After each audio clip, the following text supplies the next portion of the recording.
자, 반갑습니다.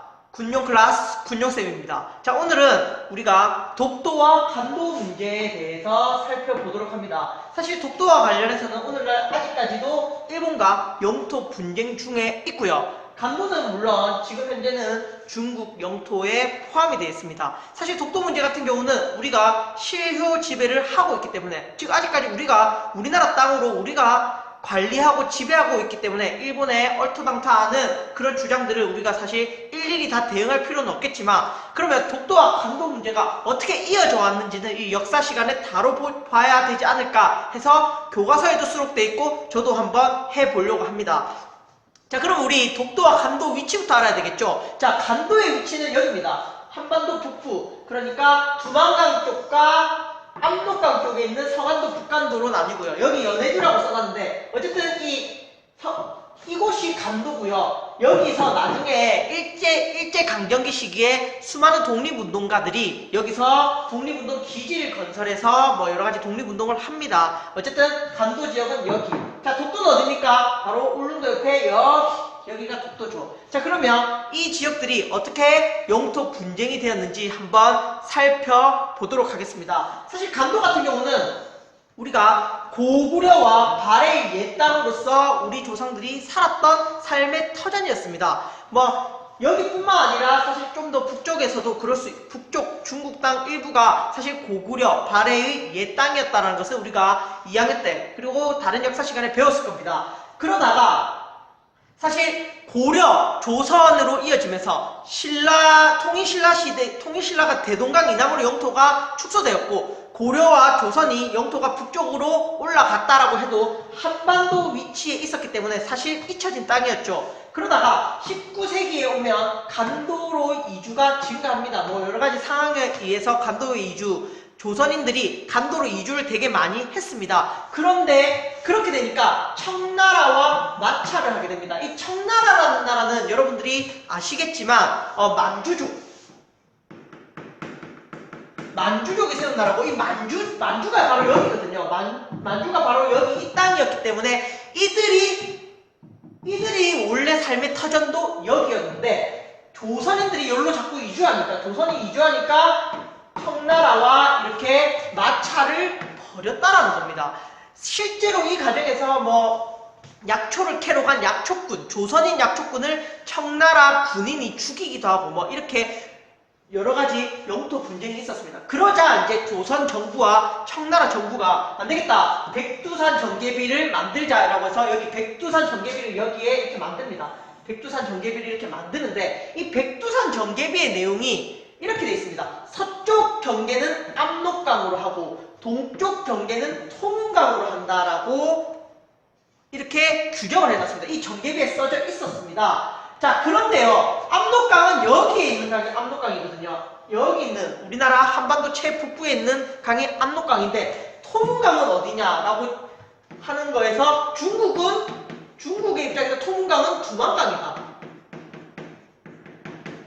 자, 그러니까 우리나라에서는 무슨 소리냐, 한국에서는 통은강은 통은강이다. 통은강은 어디에 있냐면은 여기 이렇게 흐르는 강이 있습니다. 여기 이렇게 흐르는 강이 있는데 위에 한반도 위에 있습니다. 그러니까 두만강이 아니라 통은강이다. 그렇기 때문에 여기의 영토가 다 우리 땅으로 규정을 한 거다, 이런 식으로 주장을 한 겁니다. 아시겠죠? 여기에 이렇게 통은강이 흐르기 때문에. 됐죠? 이해갑니까? 자, 이렇게 분쟁이 되었고요. 급기야 대한제국이 성립되고 나서 지난 시간에 설명을 한 적이 있을 것인데, 고종이 간도관리사를 파견해버립니다. 이때 간도관리사로 파견됐던 사람이 이범윤이라는 사람이 간도관찰사 혹은 간도관리사로서 우리가 간도를 관리하겠다라고 해서 파견을 해버리자 청나라 입장에서는 여기서 이러다가 간도를 빼앗길 수 있겠다라고 약간 두려움을 가지게 됐죠. 그런 과정에서 청나라와 일본이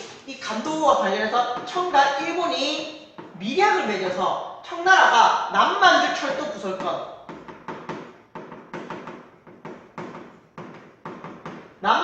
철도 부설권과 그리고 탄강 개발권을 주는 조건으로 이 두 가지를 일본에 주는 조건으로 어떻게 이 백두산 전개비를 폭파시켜버립니다. 무슨 말인지 아시겠죠? 백두산 전개비를 폭파시켜버리고 간도 땅은 이제부터 분쟁이 된다 안 된다? 안 된다라는 겁니다. 왜? 이미 이 내용이 사라져버렸죠.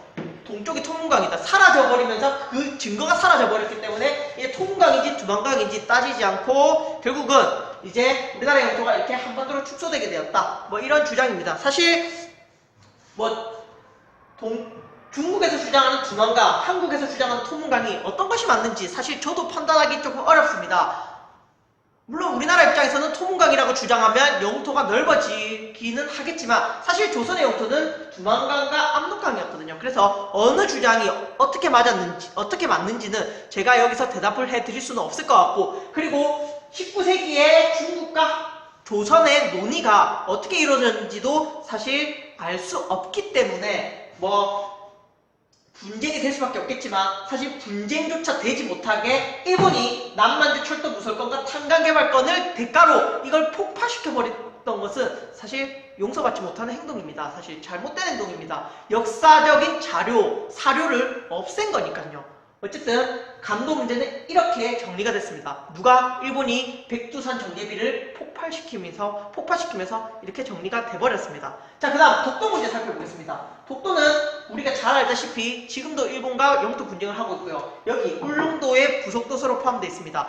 지금은 경상북도 내에 울릉군, 독도리 이렇게 포함이 되어 있죠. 울릉군에 포함되어 있는 섬인데 삼국시대 보면 우상국의 부속도서였죠. 맞죠?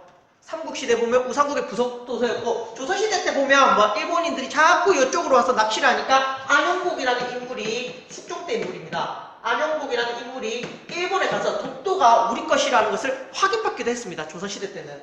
그리고요, 대한제국 때 오면요, 칙령 제41호를 발표해서 이 독도를요 강원도의 부속도서로 포함을 시킵니다. 강원도. 지금은 경상북도지만 이 대한제국 시기에는 강원도의 부속도서로 포함시키면서 독도가 울릉도와 함께 우리 땅임을 확실히 정리를 했었습니다. 대한제국 때 1900년대 일입니다. 1900년 칙령 제41호. 자, 그런데 일본이 한일의정서를 만들면서 지난 시간에 배웠을 겁니다. 이 한일의정서라는 게 무엇입니까? 그렇죠. 일본이 러일전쟁 과정에서 군사적 요충지를 쓸 수 있다, 이런 것들을 규정했죠.